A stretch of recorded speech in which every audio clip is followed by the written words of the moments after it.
마른 땅을 적시는 담비 같은 방송 가무, 저는 알기 쉬운 성경교류의 목사 최주영입니다.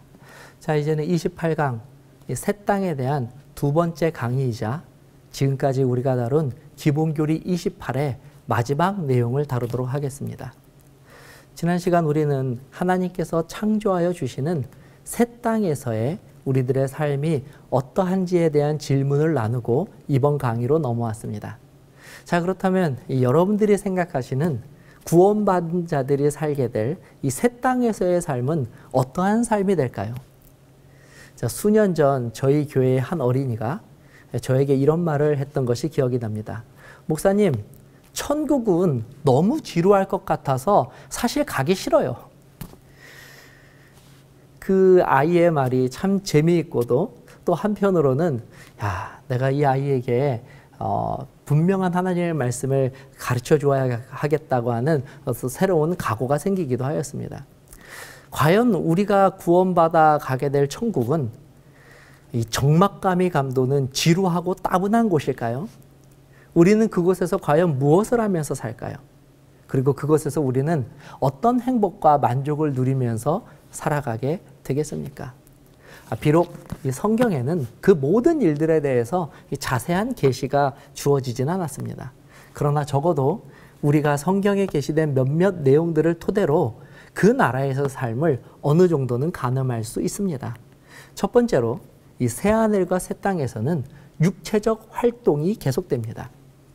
아마도 어떤 분들은 이 땅에서 너무 고된 일을 하느라 너무 힘든 삶을 살았는데 어떻게 하나님 나라에서도 이 노동을 할 수 있냐고 생각하실지도 모릅니다. 그러나 이 많은 분들이 오해하는 것처럼 노동은 이 죄의 결과로 생겨난 것이 결코 아닙니다. 오히려 죄 짓기 전에 에덴 동산에서도 하나님께서는 아담과 하와에게 어떠한 일을 할 것을 명하셨습니다. 창세기 2장 15절입니다. 여호와 하나님이 그 사람을 이끌어 에덴 동산에 두어 그것을 경작하며 지키게 하시고, 땅을 경작하여 곡식과 채소를 길러 수확하는 일은 에덴 동산에서부터 시작한 일이고, 또 그것은 새 땅에서도 우리가 하게 될 것입니다. 이사야는 여기에 좀 특별한 계시를 보았는데요. 이 새 땅에서는 사람들이 포도원을 경작하겠다라고 말을 했습니다. 그러므로 새 땅에서는 농사 짓는 일, 또 과수원을 경작하는 일과 같은 그와 같은 이 노동들이 있을 것입니다. 또 뿐만 아닙니다. 이사야서는 이사야서 65장 21절에서 그때의 사람들이 이 땅에, 이 새 땅에 집을 건축하고 그 안에서 살겠다라고도 기록하고 있습니다. 그러므로 이 새 땅에서는 집을 짓는 것과 같은 어떠한 큰 공사나 그런 일들도 있게 될 것입니다. 따라서 하나님 나라를 아무 일도 하지 않고 게으르게 지내는 곳으로 생각해서는 절대 안 됩니다. 하나님 나라에서도 이와 같은 활동들이 존재합니다. 그러나 분명한 차이는 있습니다. 이 땅에서의 노동은 이 하늘나라에서 하는, 이 하나님 나라에서 하는 일과는 전혀 다른 것입니다. 이 땅에서의 노동은 때로는 떼약볕에서 고통받고 자연재해로 인하여서 절망하는 일들이 빈번하지만 그 나라에서의 이 일은 절대 그렇지 않습니다. 곡식과 과일은 늘 풍성한 수확을 우리들에게 안겨줄 것이고, 사람들은 오히려 이런 자신들의 활동에 따른 결과를 통하여 몸과 마음에 큰 기쁨과 만족을 얻게 될 것입니다. 또한 우리가 알 수 있는 것은 이 계시록에서는 새 땅에서도 여전히 사람들이 이 검은고를 연주할 것이라고 언급하고 있습니다. 어떤 분들은 하늘나라에 악기가 검은고밖에 없습니까? 라고 실망할지도 모릅니다. 그러나 이것은 검은고만 있다는 말이 아닙니다. 검은고가 있다는 것은 조화를 이룰 다른 악기들도 있다는 것이죠. 다른 악기들이 있다는 것은 새 땅에서도 사람들의 창의성을 불러일으키는 예술적인 활동들이 여전히 존재하게 된다는 의미이기도 합니다. 그리고 무엇보다 사람들의 생각과 마음에 이와 같이 창조적인 예술성을 주신 분이 바로 여호와 하나님이십니다. 둘째로 그곳에서의 삶은 물론 죽음이 없는 불멸의 삶이지만 결코 우리의 지적 영적 성장이 한계에 도달하는 일은 일어나지 않을 것입니다. 오히려 우리의 이와 같은 성장이 끊임없이 이루어지게 되는 나라가 바로 그 나라입니다. 우리가 이런 궁극적인 발전을 이루기 위해서는 먼저 우리가 회복해야 될 것이 있습니다. 그것은 무엇이냐면 죄로 인하여 너무나 망가져버린 우리의 지적, 영적, 그리고 육체적 상태가 처음 창조의 하나님의 계획대로 온전한 하나님의 형상의 모습으로 회복되는 일이 또 먼저 있게 될 것입니다. 우리가 하나님의 형상으로 우리의 몸과 우리의 정신이 회복되고 난 이후에 거기서 끝나는 것이 아니라 계속하여서 그와 같은 성장들이 이루어지게 될 것이라는 것이죠. 자, 이렇게 우리가 무한한 성장을 이루게 될 것이라고 하는 내용은 이 대쟁투 677페이지에 엘렌 화이트이 다음과 같이 기록하였습니다. 불멸의 마음을 가진 사람들이 결코 쇠하지 않는 기쁨으로 창조력의 경이, 속죄의 사랑의 신비를 탐구할 것이다. 거기에는 하나님을 잊어버리도록 유혹하고 잔인하고 기만적인 원수가 없을 것이다. 모든 능력은 개발되고 모든 가능성은 증진될 것이다. 지식의 획득이 정신을 피곤하게 하거나 정력을 쇠잔하게 하지 않을 것이다.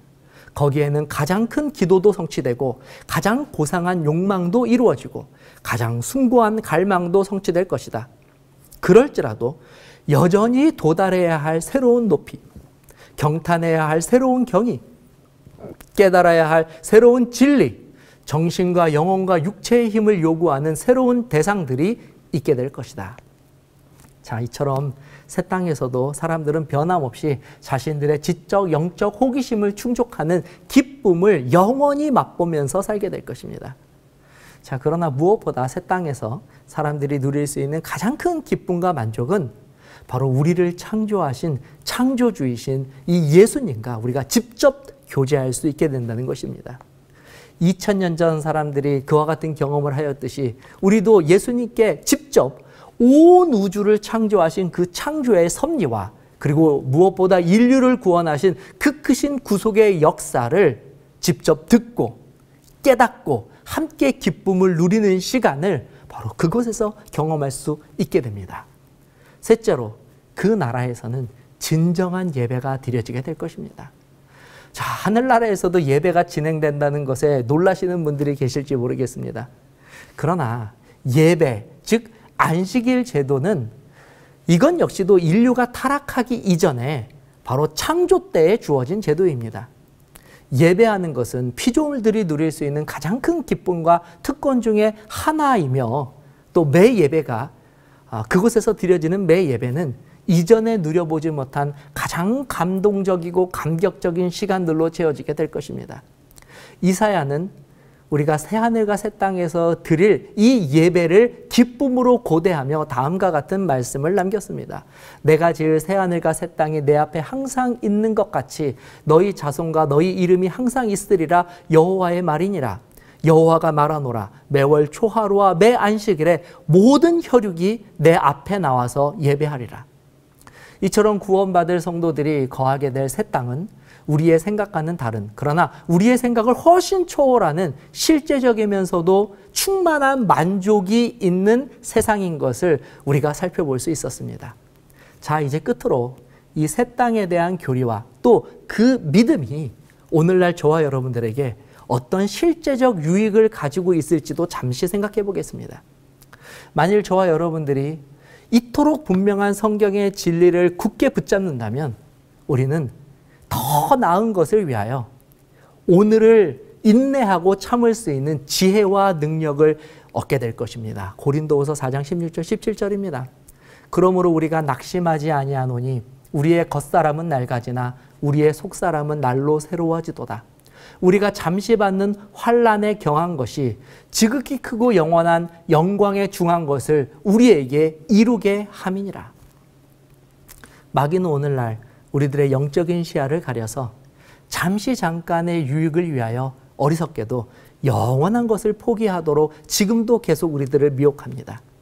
하지만 성경에 기록된 이토록 분명한 새 하늘과 새 땅에 대한 약속을 우리들이 발견한다면, 그리고 그 말씀을 믿는다면 그 어떤 사단의 유혹과 미혹에서도 우리가 넘어지지 않고 끝까지 이 확고한 믿음과 소망을 갖고 예수님 오시는 그날까지 나아갈 수 있게 할 것입니다.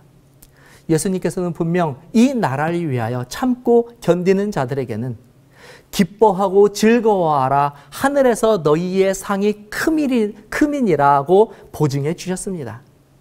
자, 이제 모든 강의를 마치면서 저와 여러분 모두가 새 하늘과 새 땅에 서게 되는 그 날까지 이 모든 진리의 말씀들을 온전히 붙잡게 되시기를 주님의 이름으로 축복합니다.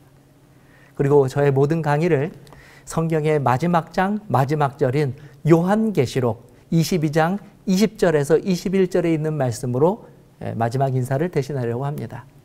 이것들을 증언하시니가 이르시되 내가 진실로 속히 오리라 하시거늘 아멘. 주 예수여 오시옵소서. 주 예수의 은혜가 모든 자들에게 있을지어다. 아멘. 지금까지 알기 쉬운 성경교리의 목사 차주영이었습니다. 감사합니다.